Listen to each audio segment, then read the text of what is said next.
प्रतिनिधि समिति, हमारे पंचायत अध्यक्ष, प्रखंड अध्यक्ष, यहाँ के हमारे सम्मानित नेता, सभी ईश्वर तुल्य देवतुल्य बुजुर्ग, सभी क्रांतिवीर कर्मवीर युवा साथियों,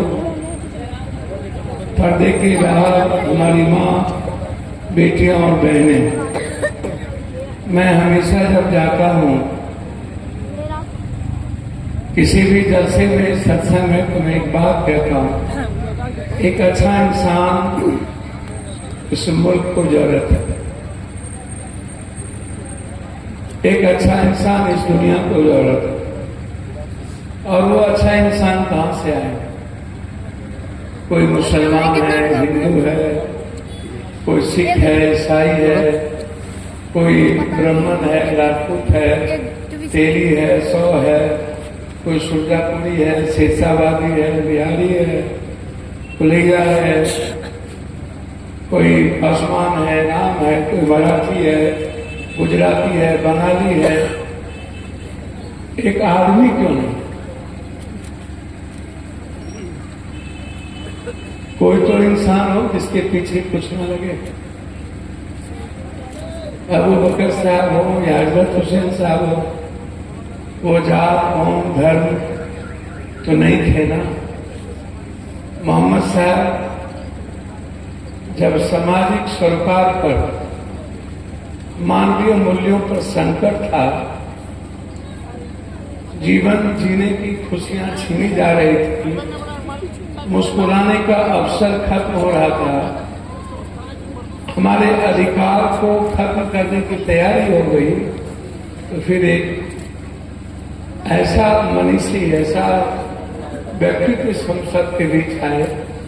कभी शिव, कभी नानक, कभी राम, कभी रहीम, कभी बुद्ध। इसी तरह जब जब इंसानियत पर संकट आए, तब तक एक नई विचारधारा, एक नया मनीषी आया, और उसी में हम सब के बीच एक खूबसूरत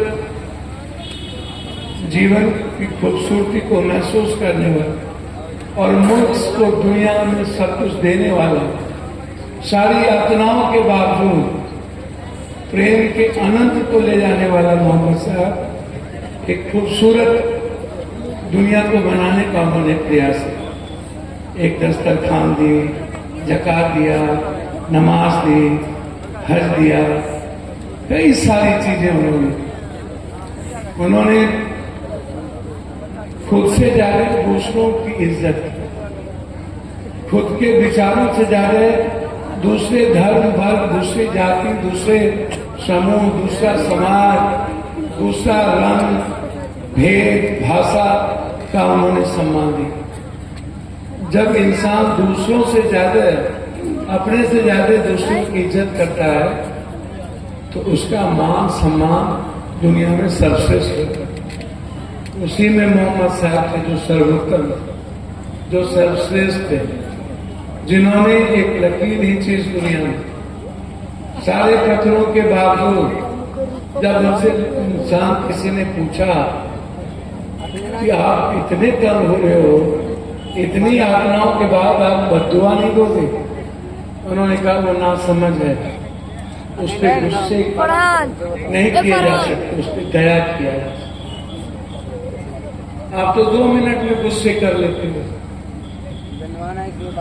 नारे तकबीर, अल्लाह अकबर, अब 2 मिनट में आप नारे तकबीर, अल्लाह अकबर का मतलब है कि मैं एक ऐसा जज्बा है, एक ऐसी इंसानियत के लिए मरने का, मोहम्मद साहब के रास्ते चलने का, एक इस्लाम के उस रास्ते चलने का जिसमें खूबसूरत इस्लाम को दुनिया में ले गए।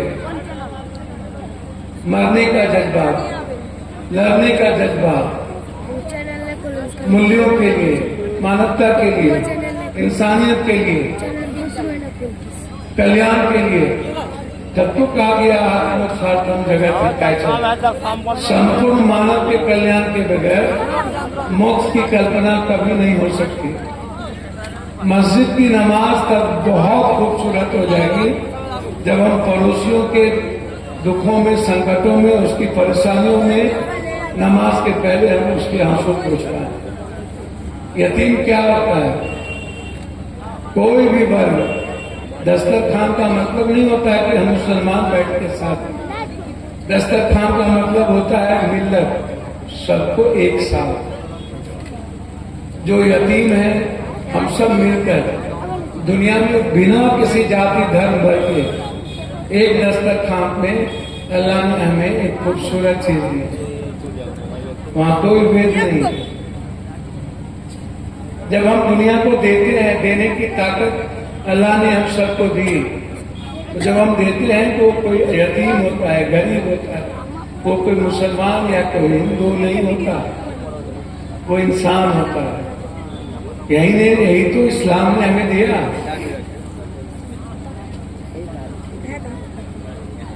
तो इसीलिए आप इस बात को हम सब समझें। हम लोग बहुत करते हैं, हम लोग नमाज पढ़ते हैं, लेकिन हम अपने गुनाह को बार बार अल्लाह को समर्पित करते ही नहीं। नमाज पढ़ने का मतलब क्या है?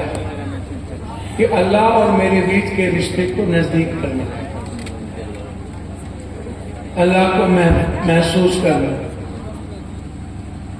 कुरान शरीफ हम क्यों पढ़ते हैं? और डॉक्टर अब्दुल कलाम यदि कुरान शरीफ, गीता को अपने जीवन में आत्मसात ना किए होते तो दुनिया के वो खूबसूरत इंसान नहीं होते। उन्होंने वो दुनिया का विज्ञान भी पढ़ा, कुरान शरीफ भी पढ़े, गीता भी पढ़े, सब कुछ उन्होंने जिंदगी को आत्मसात किया।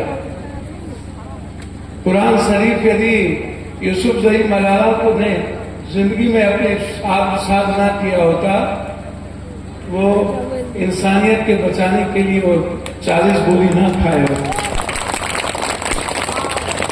मदरसों में तालीमी के पहले जब बच्चों की जिंदगी खूबसूरत, कोई कहता है कि हाफिज बना रहे हो, कोई कहता है कुछ बना रहे हो, यह कुरान शरीफ का मतलब है एक खूबसूरत इंसान बनाना।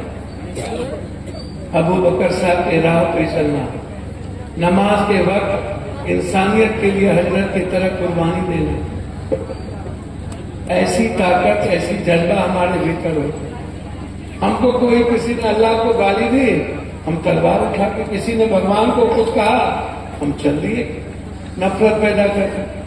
अरे नादान, तुमको खुद जीने नहीं आता, अल्लाह ने तुमको दुनिया में लाया, तुम अल्लाह को ही बचाने चल रहे।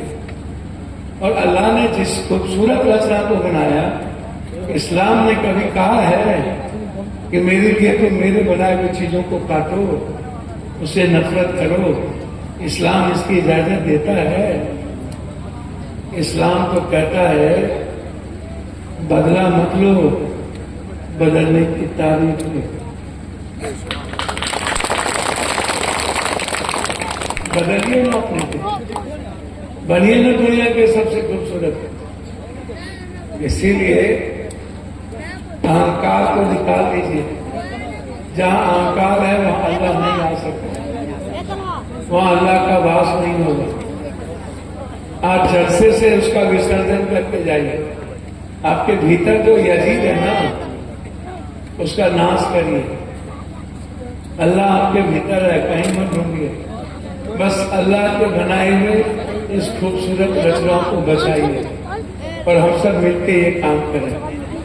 हम आपके खून हैं, बेटे की तरह हैं। मुखिया जी लोग, कई लोग कल चले गए, मैं भी फलका से आ रहा हूँ। मुरसुंडा में मुखिया जी की पत्नी मर गई थी, वही मिट्टी था। फिर हमें कोरा जाना है जलसा में। हमें लगा अभी हमारी अध्यक्ष लोग मिले, हमारे पप्पू चौरसिया जी सब इंतजार कर रहे थे। कल मुखिया जी गए थे, आज सुबह हमारे, मैंने कहा कि मैं आऊंगा। मैं आपको, आपकी उम्मीद को, आपके विश्वास को ठेस नहीं पहुंचा सकता। मर जाऊंगा, सत्य के अलावा जिंदगी में हमने जीना सीखा ही नहीं। पूरी दुनिया कोरोना को डरा रहा था, डर रहा था, हम कोरोना को डरा रहे। हर इंसान की मदद की, है कोई ताकत तो आपको मिटा के दिखा दे। पूरी पीएम सीएम घर में सोया हुआ था, हैसियत नहीं थी लाश उठाने की। मैंने लाखों लाश उठा के फेंका और जलाया, सड़े हुए लाश। सबने अपनों को छोड़ दिया। अल्लाह ने कहा तुम किसी को मत छोड़ो। मैंने सबको गले लगाया, सबकी मदद की, पानी में भी सबकी मदद की। जब मैं बहुत खुश इंसान हूँ। ईश्वर और अल्लाह जब उनको रात के 3 बजे तक काम करने का मौका देता है तो लगता है उसकी बहुत रहम है। और जिस दिन 12 बजे अपने घर पहुंच जाता है लगता है मुझसे कोई गलती हो, आज उसकी कृपा नहीं है। जिस दिन मैं 100 लोगों की मदद करता हूँ लगता है कि बड़ी दुआएं में अल्लाह की दुआओं में मैं हूँ। और जिस दिन कम लोगों की मदद करता हूँ लगता है मुझसे कोई भूल हो। मैं आप सबसे दुआओं में इतने रखिएगा। मुझे कोई राजनीति नहीं करनी, मैं करनी राजनीति से बचपन से दूर रहता हूँ। जो अच्छा लगता है बोलता हूँ। बस इतना दुआओं में रखिएगा कि दुनिया के हर गरीब काम से पहुंच पाऊं और उसकी खुशियों में भागीदार पाऊं। मैं इस जलसे में, तालीमी जलसे में, हम अपने बच्चों से कहेंगे पढ़िए। आपकी एजुकेशन रेट दुनिया में सबसे कम है, 1.8। आपकी नौकरी की का जो रेट है वो 0.8 है, 9 है। हमारी बेटियां इंटर में की हुई है 0.7। पढ़िए। इस नफरत के बीच में आपको अलग रास लेना पड़ेगा, अन्यथा ये लोग गंदे हैं। हम सबको मिलकर काम करना होगा।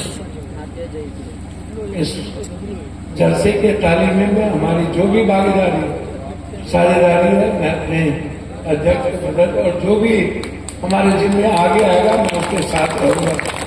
मैं इन्हीं शब्दों के साथ, अल्लाह आप सबको हमेशा खुश रखे, हर तरह के संकट और दुखों से दूर रखे।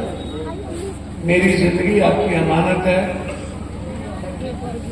आप ही करोगे तो दर्द पप्पू को होगा। आपको कोई रास्ता नहीं जाना। जहां सारे रास्ते बंद हो जाएं, समझना वहीं से पप्पू का रास्ता शुरू होता है, कहीं कोई रास्ता नहीं। इसीलिए एक बड़ी सीमांचल की लड़ाई के लिए 9 मार्च परसों आप सबको मैंने बुलाया।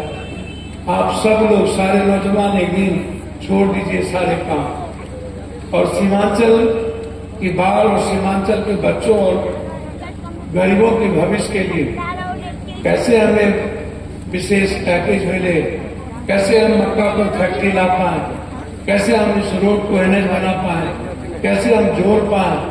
इसके लिए एक बड़ी ताकत दिल्ली और पटना को हमें दिखाना होगा। सीमांचल की तरफ देखा तो लड़ाई महाभारत से भी ज्यादा खतरनाक हो। एक दिन आप मुझे दीजिए, पूरी जिंदगी आपकी खुशियों के लिए पप्पू यादव दलेगा। बहुत बहुत धन्यवाद। मैं दिल से